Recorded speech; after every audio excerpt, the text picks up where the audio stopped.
Coming up today, we have a few short announcements, a segment about our late start time, Logan's weekly sports report, a feature on our baton girl, and we'll end today with the teacher costume contest. All that and more on today's episode of West Park TV.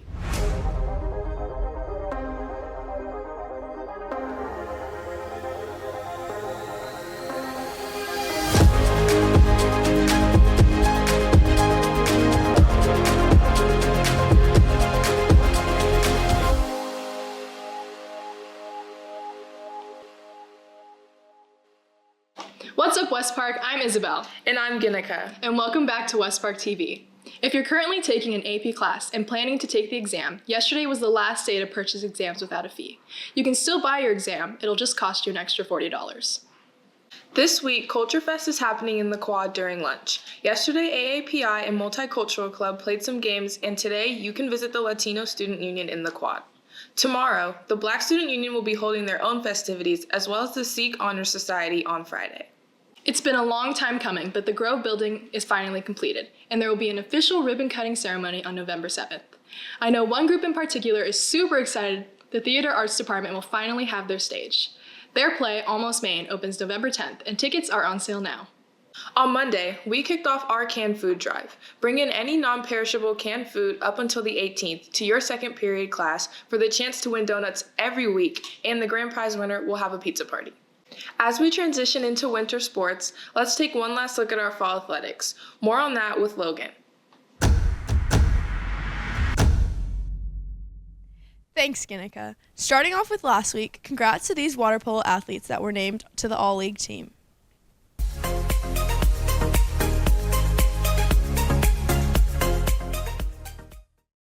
The football team went head-to-head with the Lincoln Zebras. The Frosh soft team won their game 52-12, finishing their season 9-0. Then JV ended 16-13, and finishing off the night, varsity had an amazing comeback. Down 28-6 with just 9 minutes left in the fourth quarter, they came back, winning the game 29-28. The team ended second in the Foothill Valley League. Amazing job to all three of our teams, and what an amazing season Frosh saw in JV. But the season is not over for varsity. The team will be heading to playoffs, and we will be hosting our first home playoff game in school history on November 11th. Speaking of football games, you all may know the infamous baton girl. This week, I sat down to take a deeper dive with the girl under the baton. Hi, my name is Lavina, but you might know me as Baton Girl.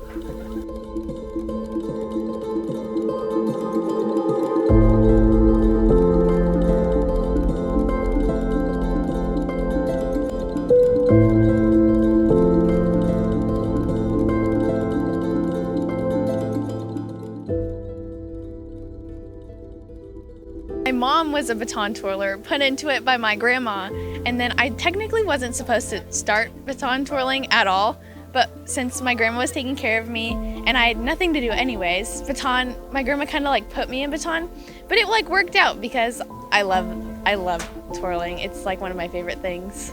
Baton twirling is basically like a mix of gymnastics, dance, all while twirling under like an arm length metal stick. So it's like kind of scary, but that's why I'm like very grateful for being given the opportunity. It's crazy, and it like works out that I'm so like lucky to be able to like twirl in West Park's band. So I honestly have no idea how fast it's twirling. I just kind of like toss it up and like pray that it like lands in my hand, honestly. But like it takes a lot of practice, and I just have to kind of like watch the rotations in the air and like just like make sure that like the timing is right so that I can like grab my hand around the baton. Like, cause I get new tricks every year, and it takes a lot of like being okay with like not catching your trick the first time, and like it taking like so many tries to like being able to catch a trick once, let alone like repeatedly. But in the end, like honestly, getting to be able to like twirl your routine and like what you've worked so hard for all year long, and like making sure that it's like you catch all your tricks, like everything is clean, and then when you get out on the floor and you do a routine that you're honestly very proud of, that's like the best feeling in the world.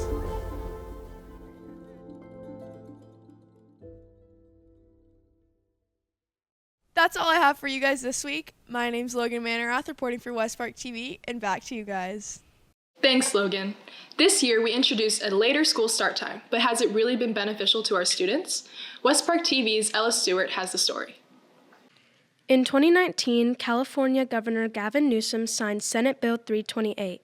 This bill required that starting in 2022, all high schools would have to start no earlier than 8:30 a.m. However, not everyone is thrilled about the change.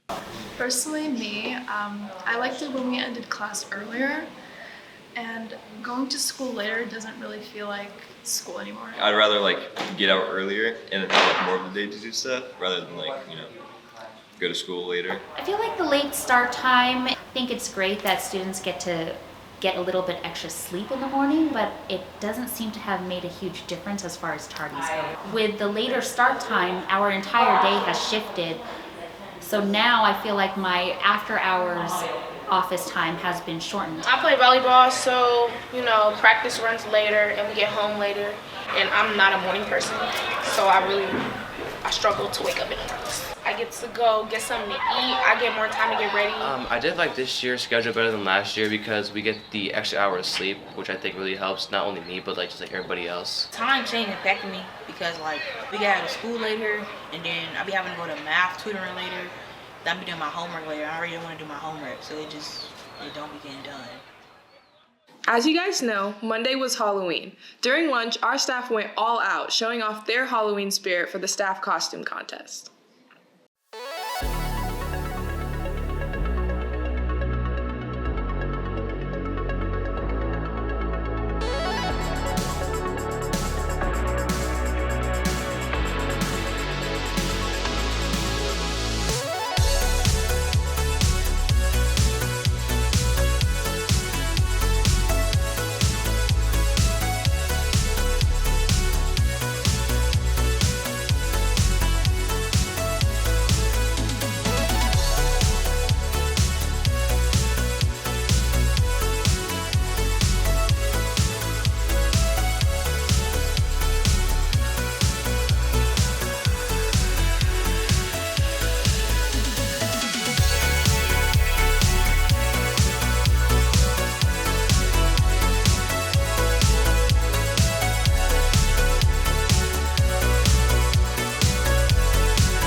That's all for this week, Panthers. Make sure to follow us at West Park TV on Instagram for more content. And don't forget to go for gold!